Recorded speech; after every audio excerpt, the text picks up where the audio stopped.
عاملين ايه يا حلويات؟ يا رب كلكم تكونوا بخير. ولو انتوا بتشوفوا الفيديو بتاعي يبقى انتوا دلوقتي على قناة صديقة الكون، وما تنسوش تعملوا لايك واشتراك حتى يصلكم مني كل جديد.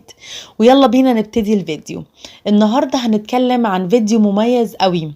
هنتكلم عن الحيوان الروحي ومين هو الحيوان دوت لو ظهر لك. طيب ويا ترى انهي حيوان انا هتكلم عليه النهاردة؟ كل ده هنقوله في الفيديو. يلا بينا.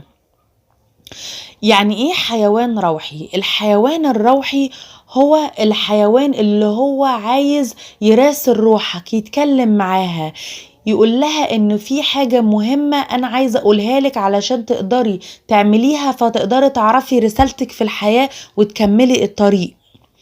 طيب وبيفضل الحيوان دوت صورته تطارد روحك من مكان لمكان، يعني كل ما تدخل على التلفزيون، كل ما تنزل الشارع، كل لما تروح شغلك، في اي مكان تلاقي صورته بتطارد روحك او اسمه بيطارد روحك. طب انا النهاردة هتكلم على حيوان الاسد بناء على رغبة كتير من متابعيني على القناة وعلى صفحة صديقة الكون.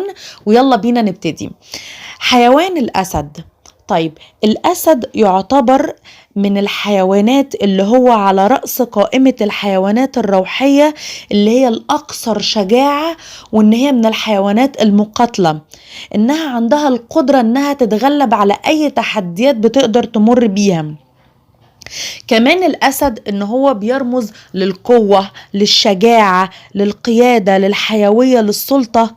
وهو عايز يقولك ايه بقى الاسد لما بيجي يظهر لك؟ عايز يقولك انه انت محتاج ان انت يكون عندك شجاعة وقوة عشان تقدر تقتنص الفرص اللي بتجيلك دلوقتي. هو ده الوقت المناسب. اتحرك، حاول ان انت تطلع شجاعتك وتظهرها. زي كمان بيقولك حاول ان انت تظهر الشجاعة ديت عشان تقدر تهزم اعدائك. طيب ايه تاني الحيوان الاسد بيقوله لنا؟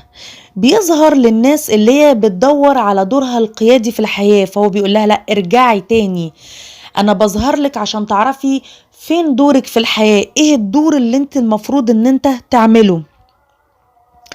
كمان بيقولك الأسد أنا من الحيوانات اللي بقدر إن أنا أكتم مشاعري، وبزقر وبطلع وعصبيتي فجأة. فما تحاولش تبقى زي في الحاجات دي، تحاول إن أنت تبقى أفضل.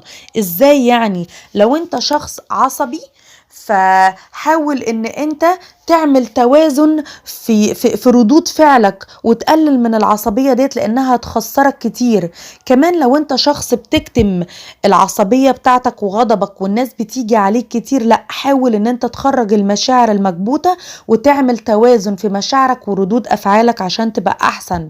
بيقولوا لك لو انت بتتكلم عن الخطط بتاعتك كتير وافكارك واللي هيحصل وكل الحاجات دي، بيقولوا لك لا، وقف بقى شوية، حاول تلتزم الصمت وعلشان ان امورك تقدر تعدي وانها تقدر تكمل على طول.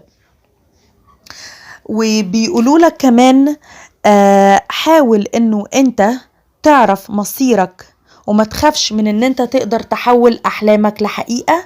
ويا رب اكون فدتكم ويومكم